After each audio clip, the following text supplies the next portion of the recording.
Hello friends, இன்றைக்கி நம்ம வீடியோவில் என்ன பார்க்க போகிறோம் அப்படின்னா, ரெண்டு திங்ஸை வச்சு நம்ம ஃபேஸை எப்படி பிரைட்டாக ஆக்குறது அப்படின்னு பார்க்கலாம். ஒன்று கோகோனட் பாட்டில் ஒன்று எடுத்திருக்கேன், நெக்ஸ்ட்டு ஒரு லெமன் ஒன்று எடுத்திருக்கேன். இப்போது இது ரெண்டுத்துமே நம்ம மிக்ஸ் பண்ணி ஃபேஸில் நம்ம அப்ளை பண்ண போகிறோம். வேறு எதுவுமே கிடையாது. இது 2 ப்ராடக்ட்டை வச்சு மட்டும் தான் நம்ம இன்றைக்கி வீடியோஸ் பார்க்க போகிறோம். இதில் என்னெல்லாம் பெனிஃபிட்ஸ் இருக்குது அப்படின்றத நான் நடுவில் உங்களுக்கு சொல்கிறேன். ஸோ வீடியோவை ஸ்கிப் பண்ணாமல் பாருங்கள். ஃபஸ்ட்டு கோகோனட் ஆயிலை நான் எடுத்துக்கிறேன். கோகோனட் ஆயிலேருந்து ஒரு 2-3 ட்ராப் மட்டும் நான் எடுத்துக்கிறேன். இது வந்து நம்ம வந்து ஃபேஸ்க்கு மட்டும்தான் போட போகிறோம். இதை வந்து நம்ம கையிலையும் போடலாம், நம்ம கழுத்துக்கும் போடலாம். ஸோ எல்லாத்துக்குமே நமக்கு யூஸ் ஆகும். நான் ஃபேஸில் போடுறதால 2 ட்ராப்ஸ் மட்டும் எடுத்துக்கிட்டேன். நெக்ஸ்ட்டு லெமனை நல்லா ஒரு 1/2 லெமன் கிட்ட எடுத்துக்கிட்டேன். ஓகே, இப்போ நான் லெமனையும் கட் பண்ணிவிட்டு அதோடய சீடு எல்லாத்தையுமே நான் வெளியே எடுத்துகிட்டு லெமனையும் அதில் ஆட் பண்ணிக்கிட்டேன்.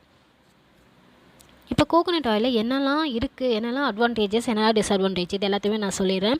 கோகோனட் ஆயில் வந்து நம்ம ஃபேஸில் யூஸ் பண்ணும்போது நம்ம ஃபேஸில் இருக்க அழுக்கு எல்லாமே வந்து ரிமூவ் ஆகும். நம்ம எப்பயுமே நார்மலாக வந்து எண்ணெய் தேய்ச்சி குளிக்கும்போது நம்ம ஃபேஸில் இருக்க அழுக்கு எல்லாமே வரும். நம்ம பார்த்தனாலே நமக்கே தெரியும். ஸோ கோகோனட் ஆயில் யூஸ் பண்ணோன்னா ரொம்ப நல்லாயிருக்கும். ட்ரை ஸ்கின்னுக்கு இருக்கிறவங்களுக்கு யூஸ் பண்ணாங்கன்னா ரொம்ப இன்னும் அது நிறைய அட்வான்டேஜாக இருக்கும். இதில் வந்து ஆன்டி ஆக்சிடென்ட் இருக்குது. ஸோ ஆன்டி ஆக்சிடென்ட் என்ன பண்ணும் அப்படின்னா வந்து நம்ம ஸ்கின்னை வந்து ஹெல்த்தியாக வச்சுக்கும், அதுவும் இல்லாமல் ஃப்ரெஷ்ஷாக வச்சுக்கும். இது ரெண்டுமே பண்ணுறதுக்கு தான் ஆன்டி ஆக்சிடென்ட் அதில் இருக்குது. அதுக்கப்புறமேட்டு நம்ம ஸ்கின் வந்து எப்படி காட்டும் அப்படின்னா, நம்ம ஸ்கின்னில் இருக்க அழுக்கு எல்லாமே வெளியே போயிடுச்சு அப்படின்னா நம்ம ஸ்கின் வந்து ரொம்ப ஒயிட்டாகவும் பிரைட்டாகவும் காட்டும். ஸோ இது வந்து அதுக்கு ரொம்ப யூஸ் ஆகும். அதே மாதிரி இதில் வந்து லாரிக் ஆசிடும் இருக்குது. லாரிக் ஆசிட் இருந்துச்சு என்ன ஆகும் அப்படின்னு பார்த்தோன்னா, நம்ம ஃபேஸில் இருக்க சின்ன சின்ன மைக்ரோப்ஸ் எல்லாம் நம்ம ஃபேஸில் இருக்கும். அது எல்லாமே வந்து க்ளீன் ஆகும். ஆக்னி க்ளீன் ஆகும். நம்ம ஃபேஸில் என்னெல்லாம் இருக்கோ அது எல்லாமே க்ளீன் ஆகும். இது வந்து முக்கியமாக நிறைய பேர் எதுக்கு யூஸ் பண்ணுவாங்க அப்படின்னா, மேக்கப் போட்டுட்டோம் அப்படின்னா அதுக்கப்புறமேட்டு ரிமூவ் பண்ணுறதுக்கு நம்ம அதுக்குன்னு தனியாக ஒரு ப்ராடக்ட் வாங்கணும்னு அவசியமே கிடையாது. நம்ம இந்த கோகோனட் ஆயிலை வச்சு நம்ம க்ளீன் பண்ணிக்கலாம். அதுக்கப்புறம் இந்த கோகோனட் ஆயிலில் வந்து விட்டமின் ஈயும் இருக்குது. ஸோ விட்டமின் இ வந்து நம்ம தனியாகவும் வாங்கலாம், கோகோனட் ஆயிலுமே மிக்ஸ் ஆகிருக்கும். ஸோ விட்டமின் இ இருக்கும்போது நம்மளோட ஸ்கின் என்ன பண்ணும் அப்படின்னா வந்து ரொம்ப ஸ்மூத்தாகவும் க்ளீனாகவும் வச்சுக்கும். நம்ம டெய்லி நைட்டு யூஸ் பண்ணாலுமே நம்ம ஃபேஸ் ஒன்றுமே ஆகாது. டெய்லி நைட்டு ஜஸ்ட்டு மசாஜ் மட்டும் பண்ணிவிட்டு நம்ம தூங்கிடலாம். இதில் நம்ம ஃபேஸில் எந்த ஒரு இன்ஃபெக்ஷன் எதுவுமே ஆகாது. நம்ம அதே மாதிரி ஸ்ட்ரீம் பண்ணும்போதும் நம்ம கோகோனட் ஆயில் யூஸ் பண்ணி ஸ்ட்ரீம் பண்ணோன்னா நம்ம ஃபேஸ் நல்லா பிரைட்டாக ஆகும். லெமனில் என்னெல்லாம் இருக்குது அப்படின்னு பார்த்தோன்னா வந்து லெமன் ஆக்சுவலாக வந்து ஃபேஸில் யூஸ் பண்ணக்கூடாது அப்படின்ற மாதிரி சொல்கிறாங்க. ஆனால் நம்ம வந்து டெய்லி யூஸ் பண்ண வேணாம்.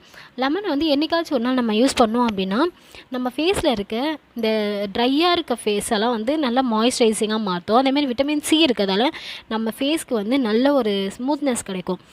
அதே மாதிரி இதில் வந்து அசிடிக் ஆசிட் நிறையா இருக்குது. ஸோ அசிடிக் ஆசிட் நிறையா இருந்துச்சு அப்படின்னாலும் நம்ம ஃபேஸ் வந்து ரொம்ப சூப்பராக க்ளோவாக காட்டும்.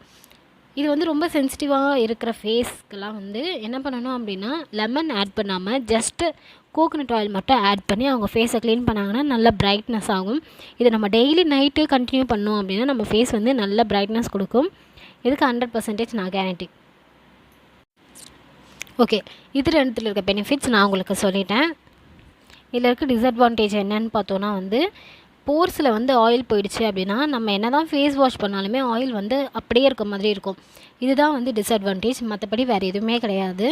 ட்ரை ஸ்கின்னில் இருக்கவங்களுக்கு இது நல்ல அட்வான்டேஜாக தான் இருக்கும். நல்லா கொஞ்சம் ஆயில் ஸ்கின்னாக இருக்கவங்களுக்கு அந்த போர்ஸ்லலாம் போயிடுச்சு அப்படின்னா, பிம்பிள் இருக்கவங்களுக்குலாம் போயிடுச்சு அப்படின்னா வந்து அது வந்து ஆயில் வந்து ரொம்ப அதிகமாக தெரியும். மற்றபடி வேறு எந்த இதுவுமே கிடையாது. நல்லா ஃபேஸ் வாஷ் பண்ணோன்னா கிளியர் ஆகிடும். ஓகே, இந்த வீடியோ ஏதாவது டவுட் இருந்துச்சுன்னா கீழே கமெண்ட் செக்ஷனில் கமெண்ட் பண்ணுங்கள். இது வரைக்கும் நம்ம சேனல் சப்ஸ்கிரைப் பண்ணாதவங்க சப்ஸ்கிரைப் பண்ணிக்கோங்க. கூட இருக்க பெல் ஐகானை கிளிக் பண்ணிக்கோங்க.